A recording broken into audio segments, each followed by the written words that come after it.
कि मनुष्य जीवन का उद्देश्य क्या है? हमारे विद्वानों ने मनुष्य जीवन को थोड़ा सा और जीवों से ज्यादा बुद्धिमान बताया है। तो मनुष्य जीवन का उद्देश्य है स्वयं सुख और आनंद में रहते हुए दूसरों को सुख और आनंद देने का प्रयास करते हुए मोक्ष की ओर बढ़ना। जो हम सुखद अनुभूति महसूस करते हैं वो है सुख, और उसका संबंध प्रकृति से है। इंद्रियों से जो हमें एक अच्छी फीलिंग होती है वो हम उसको सुख कह सकते हैं। नमस्कार, D5 चैनल हिंदी देख रहे दर्शकों का मैं वंदना स्वागत करती हूँ। आज हम जुड़े हुए हैं योग एवं नेचुरोपैथी हॉस्पिटल के CMO डॉक्टर मदन मानव जी से। डॉक्टर मदन मानव, आपका बहुत बहुत स्वागत है हमारे इस प्रोग्राम में। धन्यवाद वंदना जी, और नमस्ते सभी दर्शकों को। डॉक्टर मदन मानव, आज हम बात करेंगे योगमय सुखी जीवन की, आनंदित संसार की। तो सबसे पहले आप हमें ये बताइए कि मनुष्य जीवन का उद्देश्य क्या है? सृष्टि के आरंभ से लेकर और अब तक सृष्टि के जितने भी जीव हैं वो जी रहे हैं, लेकिन हम सब ने, हमारे ऋषियों ने, हमारे विद्वानों ने मनुष्य जीवन को थोड़ा सा और जीवों से ज़्यादा बुद्धिमान बताया है, और उसके लिए कुछ अलग से उद्देश्य निश्चित किए हैं। केवल जीवन यापन करना ही मनुष्य जीवन का उद्देश्य नहीं होना चाहिए अन्य जीवों की तरह से। तो पिछले 27 वर्ष के अनुभव से मैंने जो अपना स्वाध्याय और अनुभव और चिंतन से जो समझा, उसका सार रूप में मैं एक पंक्ति में कहना चाहूँ तो मनुष्य जीवन का उद्देश्य है स्वयं सुख और आनंद में रहते हुए दूसरों को सुख और आनंद देने का प्रयास करते हुए मोक्ष की ओर बढ़ना। आपके जितने भी भौतिक चीजें हैं, बड़ी सी गले में मोटी सी चैन, हाथ में मोटा सा सोने का कड़ा, उंगली में हीरे वाली अंगूठी, बड़ी सी गाड़ी, बड़ी सी कोठी, या और जो भी सांसारिक चीजें हैं वो सब इस एक पंक्ति में समाहित है। और हमें यदि इसी तरह से जीना है तो फिर अन्य जीवों में और मनुष्य जीवन में कोई फर्क नहीं रहता है। तो हमारा उद्देश्य होना चाहिए कि हम स्वयं भी सुखी रहें, आनंदित रहें, और दूसरों को भी सुख और आनंद बांटने का प्रयास करें। आनंदमय जीवन किसे कहते हैं आप? हम इंद्रियों के साथ जुड़ करके जो हम सुखद अनुभूति महसूस करते हैं वो है सुख, और उसका संबंध प्रकृति से है। प्रकृति ने जितनी भी चीजें हमें दी हैं और उन चीजों का या प्रकृति के विषयों का हमारी इंद्रियों से जो हम अनुभव कर सकते हैं वो है सुख।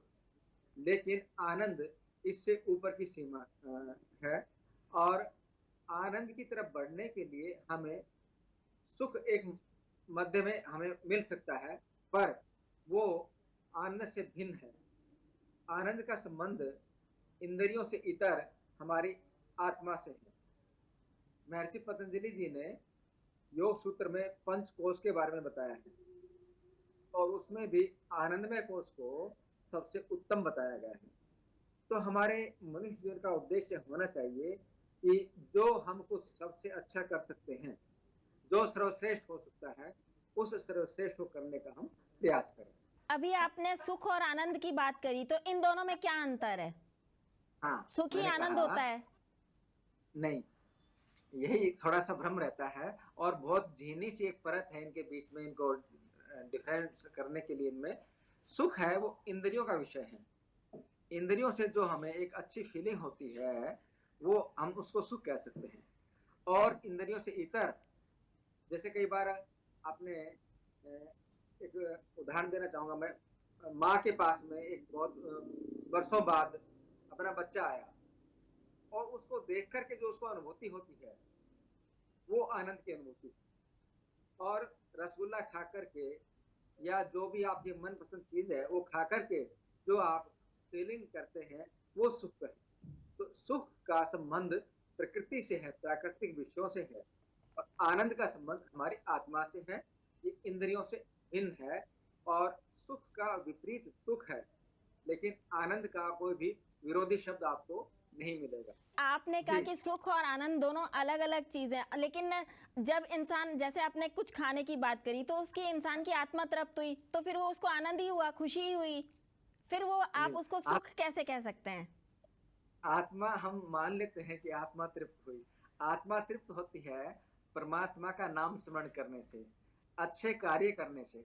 वो रसगुल्ला खाने से तृप्त नहीं होती है। मिठाई वो कोई समोसा खाने से तृप्त नहीं होती है। ये सांसारिक जो विषय है उनको खाने से तृप्त नहीं होती है। उसकी तृप्ति का माध्यम है, वो है परमात्मा का नाम स्मरण करना, उसका सानिध्य में रहना, अच्छे कर्म करना, अच्छे ग्रंथों का अध्ययन करना। उनसे जो अनुभूति हमें होती है वो आनंद की अनुभूति, वो कहलाती है। और आनंदमय जीवन हम कैसे प्राप्त कर सकते हैं? हाँ, इसके लिए हमें ज़रूरी जैसा मैंने अभी समझाने का प्रयास किया कि आनंदमय जीवन क्या है। जब आप क्या है इसको समझ लेंगे तो फिर पाने का रास्ता भी आपको आसानी से समझ में आ जाएगा। इसमें एक सूत्र, एक कॉन्सेप्ट मैंने डेवलप किया, योगमय प्राकृतिक जीवन। योग में प्राकृतिक जीवन जिएंगे तो आप आनंदमय जीवन प्राप्त कर सकते हैं। उसमें मैंने कहा कि प्रकृति ने जो नियम बनाए हैं उन नियमों का हम सहजता से पालन करें अपने जीवन में, और उनके साथ साथ योग साधना करें। दोनों ही हमें आनंद देने वाले हो जाएंगे। और इसी को फिर मैंने कहा योग में प्राकृतिक जीवन।